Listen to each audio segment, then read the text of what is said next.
Hello everyone. Well, I have a special treat for you all today. That's right, today we get to taste the blood of Dracula. Should be delicious. Anyway, let's look at the movie. So, here we go.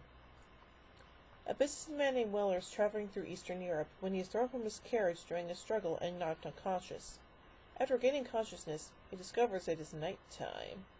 After wandering some way, he hears a deathly scream. Terrified, Weller runs and falls onto a grassy slope. Looking up, he sees a caped figure screaming in agony with a large crucifix impaling him from the back. Weller watches in amazement and fear as the figure dies and disintegrates from blood to reddish dust.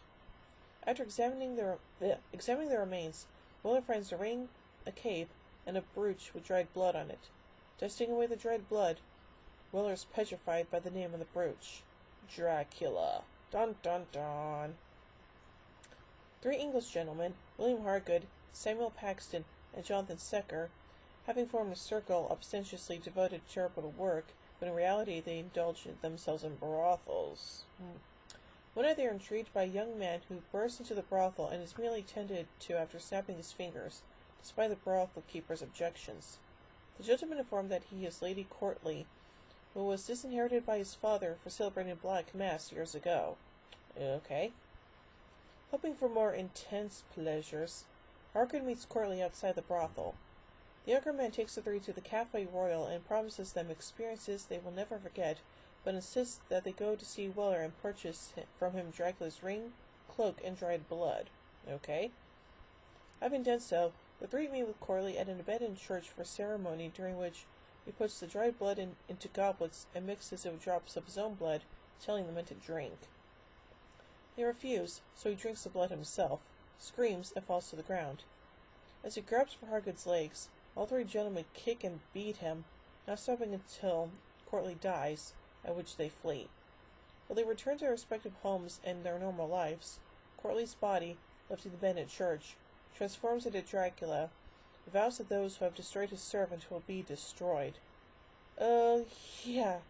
Kinda sounds like this was the inspiration for a certain movie that I don't really like. Yeah, anyway. Dracula begins his revenge with Hargood, who has begun to drink heavily and also treats his daughter Alice harshly, fears that she continues to see Paul, Paxton's son. Dracula takes control of Alice's mind via hypnosis, and as her drunken father chases after her, she picks up a shovel and kills him. Ugh. The next day, Hargood is found dead and Alice is missing. The police inspector in charge of the case refuses to investigate Alice's disappearance, citing lack of time and resources. What? At her father's funeral, Alice hides behind bushes and attracts the attention of Paul's sister, Lucy, telling her to meet her that night. They enter the abandoned church where Alice introduces her to a dark figure. Lucy assumes him to be Alice's lover, but she's scared by Dracula, who turns her into a vampire. Dun dun dun. With Hargood dead and Alice and Lucy missing, Paxton fears that Courtley is exacting revenge and, together with Secker, visits the abandoned church to check for Courtley's corpse. The body is missing, but they discover Lucy asleep in a coffin with marks on her throat. Secker realizes she is a vampire and tries to stake her, but Paxton shoots him in the arm, forcing him to flee. While Secker stumbles his way home, Paxton weeps over his daughter's body.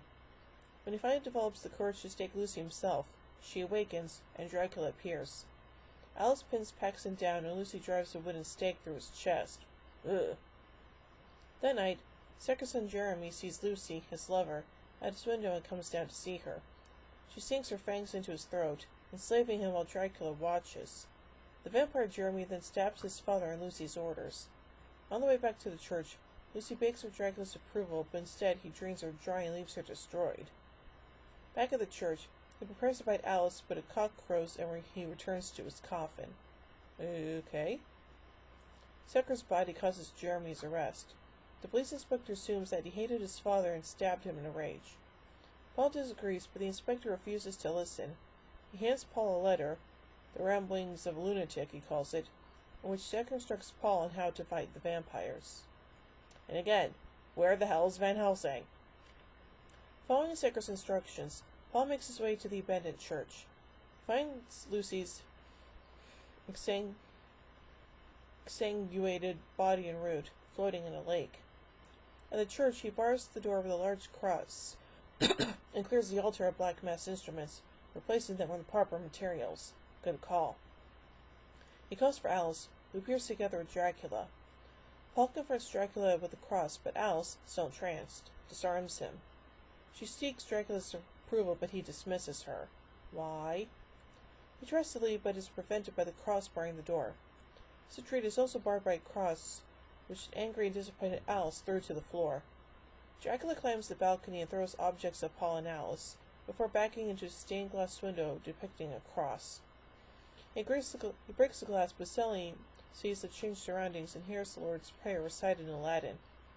Dazed and overwhelmed by the power of the newly re-sanctified church, Dracula falls to the altar and dissolves back into bloody dust. With the vampire destroyed, Paul and Alice leave. Yay, another happy ending. Yeah, anyway, let's look at some production notes here.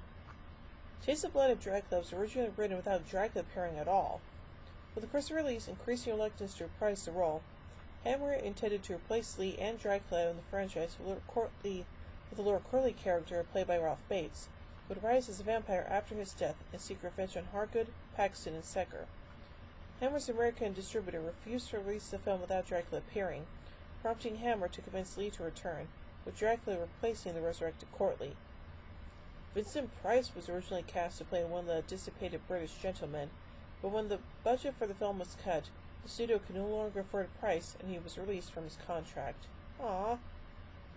The scenes of the gentleman's visit to the local brothel was heavily edited on the film's original release. They are fully reinstated on the DVD release. Nice. In its original U.S. release, in its original United States release, it was rated GP, General Audience, Parental Guidance Suggested, the forerunner to today's PG. But when it was re-released to DVD, it was rated R for sexual content / nudity and brief violence. Yeah. An alternate version of the scene where Lucy bites Jeremy was filmed, with the young man actually becoming a vampire. The scene was not used, possibly to avoid complicating the plot further with the introduction of another vampire. Yeah, I can definitely see that. So, overall, this is a pretty interesting movie, but again, I do wish Peter Cushing was in this movie as Van Helsing, because seriously, I miss him. Well, anyway, so, overall, I give Taste of Blood of Dracula 3 jack-o'-lanterns out of 5. Well, join me tomorrow as we take a look at Scars of Dracula. Should be pretty interesting. So, until tomorrow, peace.